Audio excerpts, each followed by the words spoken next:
Hi there. Today I am here with one of my amazing, amazing women. I'm excited to get you introduced to her.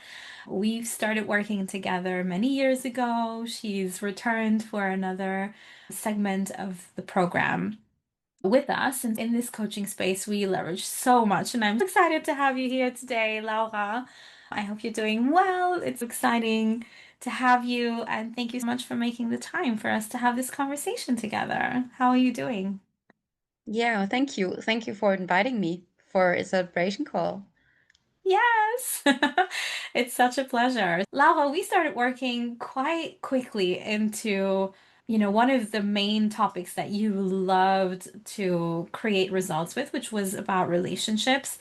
And I would love to hear from you. When you came in, remember 8 months ago when you first stepped into the elevator woman method, what was happening for you in terms of relationships? How were you holding yourself? What was keeping you awake at night? What were the things that you were like, oh my gosh, like I need to shift this, and how do I do this? And where were you at?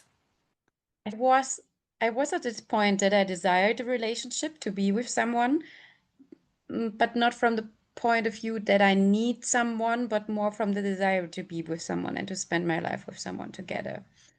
And I think I was sad that I met this guy and it got too quickly intimate in the end. I think this was something which I wasn't that aware of, that I think this was one of the reasons why also the other relationship beforehand didn't work out. That I didn't give us enough time to really get to know each other. Like it went too quickly, too too intimate. In the first month, he was very attentive. He set up dates and he organized things. And then it shifted, especially after 3 months, no, 2 months. I think we still were in contact, but mm, he didn't really set up something new. He didn't plan with me.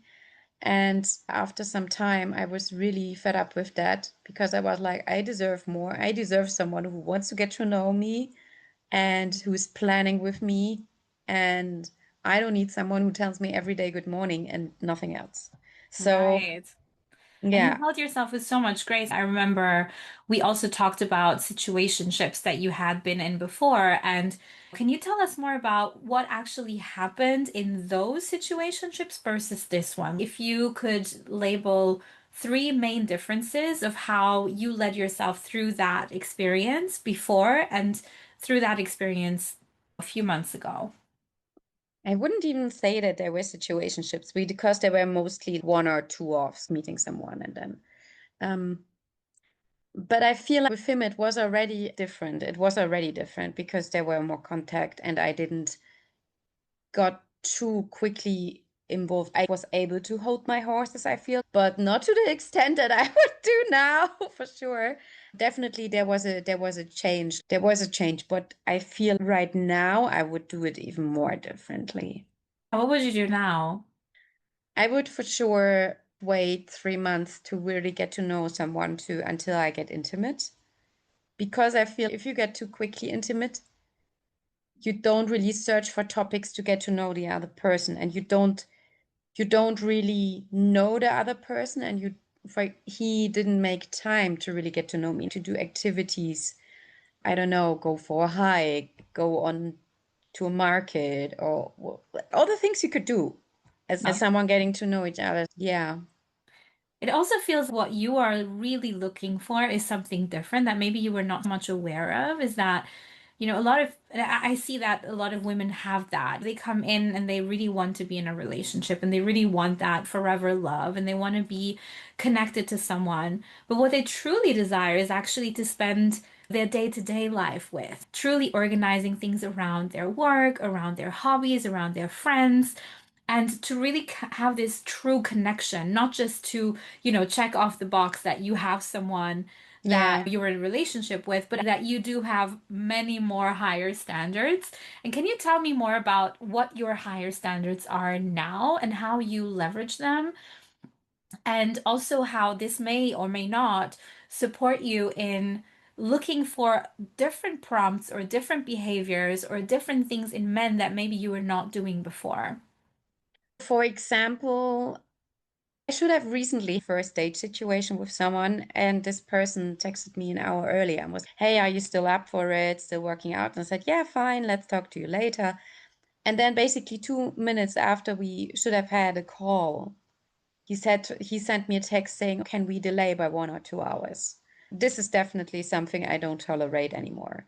If you would have said 1 hour earlier, "Sorry, I can't make it. I got out of work too late. Can we delay it?" Then I would have been fine, but not at that point. I think this is something where I entertained it much more before because I wanted to be liked. Wow. And now, no. He needs to show me first that I want to like him and not me showing him that he needs to like me. Oh my gosh, I love what you're saying because I see many women go into that thinking that if they do certain things, then they will be loved more, they will receive the affection that they're truly craving. But what tends to happen is the opposite because what's running in the undercurrents is her good girl, her trying the sweet maiden and to be sweet and kind and lead with kindness. But the thing is, the investment from the man, or if that experience of being truly cherished and valued and cared for by the man, it's the wrong investment. It's she's not giving back, she's filling the gap. Do you feel that that's something that you would have done in the Yeah, past? for Yeah. sure. Yeah. Yeah, tell me more. How was this showing up for you? I I feel I can't really say, I don't know. But I think more that I was trying to please. Let's say it like that. Yeah, even in the messaging, right? Like I know, like I Yeah. have lived that. It's you're texting this new man and it's almost like in the messaging something shifts in the body where you're like I need to write the message in a specific way or when you're showing Yeah, up for that a she date. likes it. Can I write it like that? So checking in with friends. Can I write it like that? Will he answer? Blah blah blah blah. Yeah. Yeah, which Yeah. at the bottom stems from a deeper level of insecurity. How are you processing that now? When someone texts you, what's happening in your body? I feel that I want to be myself. I feel like I don't want to let this person into quickly if I don't know if I can trust this person, for example. Or I had this other date, we met, and I felt it was a good chat. I felt good around him, but then he didn't get back to me. And I feel like I would have seen him again, but there weren't no feelings attached. I feel that this is now breaking my heart or anything. No, it's just it's okay. It's okay, the situation. We had a nice evening, we had a nice chat, but if he's not getting back, it's okay. Oh my gosh, I love this. I love this so much because it's truly speaking into this testimony that your nervous system is now operating in an entirely different way with men, where their presence or their reactions or what they're doing, what they're not doing, it doesn't create a wobble inside of you. It's more like, oh yeah, interesting. That's it. You're behaving in this way. That's fine because you haven't done that emotional investment prior to actually receiving commitment. And that I know for so many women can be so inspiring and such a lifesaver because it saves us time, it saves us energy, and it also saves us, honestly, like our presence and our radiance for the man who's going to be available for us. Yeah, and I also feel like I went in there freely, and I think this is great because I had this before that I texted the guy for 3 weeks and then suddenly he was gone and I was already in love and I was heartbroken before and but I didn't know this man. I didn't even know if I liked his smell or if I Wow. feel good around him. I don't know. This you can't know if you meet someone in person. Um, Absolutely. Oh my gosh, I love that. And with that, you have actually leveraged such a level of security inside of yourself where a man can actually sway you, and you also have sovereignty, which probably before, even though it doesn't mean that you didn't have it, but it's almost like your sovereignty did waver according to their moods and demeanors. And I feel not that you would have been in that situation, but it's something that definitely sets us up for toxicity in relationships and maybe sets us up unknowingly or unwillingly to be committed with a man who may not have our best interests at heart. Is there anything that you're particularly desiring to share about things that maybe happened simultaneously or in the parallel of this topic of relationships while we were working together? Anything that surprised you that maybe you did not expect?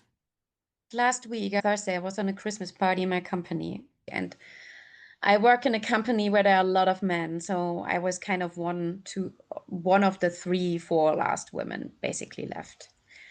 And I felt on the last parties before, I always wanted to be in contact with someone, or I was really thinking, what do you think of me? Do I look nice? Do I look pretty? What do people think of me? And this time, I was just myself and I had fun. What I did notice that I draw a lot of men in my presence. They keep coming into my presence. There must be something that they are desiring to be there. That is amazing. I love that. Because I remember we had conversations around topics like longing for men or like this experience of feeling the lack of a man. And here it's the total opposite. For sure, you can feel it when someone comes towards you or when someone wants to be in your space and is good-willed towards you. Yeah, that's amazing. That is so Uh, good. yeah. So, of course, not all of them, but I think there are a lot where I know when I come around, they are happy to see me, You even are, though I put up boundaries and say no sometimes. well, actually, it's probably because you do. You are so magnetic. Is there a specific moment while we were working together that you loved the most? Any particular shifts that you had that you were like, oh, this definitely made a change, and that you would love to share with women who might be inspired to join one of my programs? In this whole process, when I was dating this guy, I think I was very happy that you were at hand when I was really miserable and I didn't know what to do with him, how to lead, how to let him lead. I was very happy to get your support on that for sure. Yeah. Because I felt lost. Because it was a new situation for me. And there, because I never really, for a long time, I didn't date someone for 4 months. It was quite a long time for me. Normally, it was maybe 1 month or 6 weeks, but not. And there came up a lot of triggers. And I think we together we saw them, and I saw them coming up again and getting always a little bit less also. Like this trigger of abandonment. I will be left. I will be left alone. He will leave me in all circumstances. This came up as a trigger for me. Yeah. Yeah, and you were so brave through it. We were truly able to go into the depths of it and not surface level brush over it, but we really were able to. And in fact, I feel like this really speaks into this level of work and into this body of work is that it's the theory is one thing, but when you're actually leading yourself through your own life, meeting all of these bumpers on the road, this is when we see, is this actually working? And what is actually working? What do you actually need? And I'm so thankful that you also came in as a VIP student so that I was actually able to give you that support and I was able to hop in on voice notes with you or send you emails to support you because to me it was such a pleasurable way of being able to support you through it, and that we actually had the space to go deeper into this body of work so that you didn't actually need to feel lost for that long periods of time. But also, I want to give you credit. I feel like sometimes you were, especially on the weekends, you had to manage holding yourself and holding your emotions and holding your boundaries. And you did so well. And I'm so thankful that we were able to have that VIP experience where I could come in and offer you that support. But I also want to frame how capable you were to lead yourself through the turbulence because you were the one leading yourself through it. And I'm so proud of how you truly were so brave because these things don't come up because it's a blue moon. They're coming up because they're actually ready to be released. And I feel like you held yourself with so much grace through it. Do you feel that way? Do you feel that landed for you? for sure. I think also after I discovered what my triggers are or my main triggers, because like you said, I learned this a lot in the last years, but I wasn't in the situation. And it's so different when you're in the situation. You need to be in this kind of relationship or dating situation to discover what your triggers are. And I guess even with another man, I might have other triggers. There might come up something different. But I feel I'm more sensitive also towards it and to see when something that is coming up, that it's a trigger and that it's not about him and it's not really about me, and that I should focus on something which makes me happy, and then this will diminish. That's amazing. And I also feel even though this relationship didn't end up being the one where you stayed and you desired to stay in, I feel you build an entirely new relationship with yourself. I learned to be safe within myself, or even more safe than before, I would say. And I saw that actually the life when I'm a single is still as good. That I don't need to have someone who doesn't make me happy. He should be the cherry on the top. I think you can go through difficult situations and life things together, but it should never be that he makes you miserable, especially in an early dating phase. I know that so many women need to hear this. They need to know that it's okay to go into a relationship and that things don't work out, but also that we don't turn in on ourselves and we also don't turn our power like against our partners or the person that we're currently with because very often if there's a disassociation or a disconnection, it's not that we mean harm to the person or that they mean harm to us. It's just that sometimes it's a mismatch, and that's okay, right? We can still learn and come out the other side as a winner. And I feel this was something, an edge that I wanted to speak into today with you because it's easy to turn sour with relationships and with dating, especially with dating men that are not necessarily the one that we then choose to stay with, but that we could release each other with love. Do you want to share a little bit how you ended up leaving this situation with this man and how it played out? I think I would have liked that we seen each other, to be honest, for last talk, but it didn't turn out that way. And we had a messaging conversation. And I told him basically 1 week before I finished it, that I had a call with him that not feel happy, not feel that he wants to spend time with me or planning this with me, and that I desire that I have a partner who wants that, because I think that's the basic stuff of relationship, that you want to spend time with the other person and you want to build a future together. So he said he will have a thought about this. He was on holiday for a week, and within this week I felt, no, this is not leading somewhere. He's even not getting back to me. And then I sent him a message and said, thank you for the time that we shared. Thank you for everything. But I think our chapter is closing here now. And he could have closed it, but we didn't end this thing on bad terms. And if I would walk into him, I guess it would still be a nice conversation and we would be sharing some things, but I know that he's not the type of man that I want to have for a partner. I do think also in the aftermath, he would have always been nice for some time, going to spas and going to nice hotels and going for really nice food. But the simple life, I think he wasn't up for that. There was never something bad, but I think this constant was also not my lifestyle. And Oh my gosh, and and he that is drank too much alcohol in the end.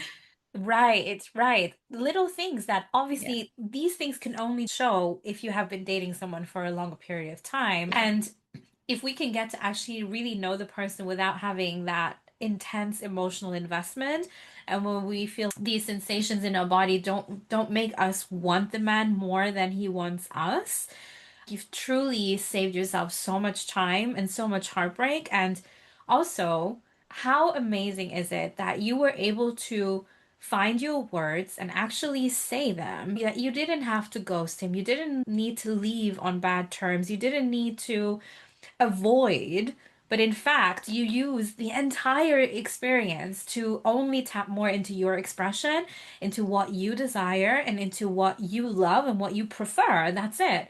And when we can lean into that, it creates an entire new energetic helix around us, which then led you to be able to also go on new dates much faster, maybe than you would have had Yeah. before, right? Because your energy was freed up, your body was freed up to receive new love. Yeah. Yeah, for sure. Thank you so much, Laura, for coming in today. I am so thrilled. We will get to keep working on a few more things together, which I'm so excited about. Thank you for coming in today. And if you're listening and if you've just leaned in and you are curious to know more, you can find all of the links down below and how we can maybe create an amazing circumstance for you in your dating world. All right, my love. Thank you, Laura. I will see you very soon. Thank you. Thank you.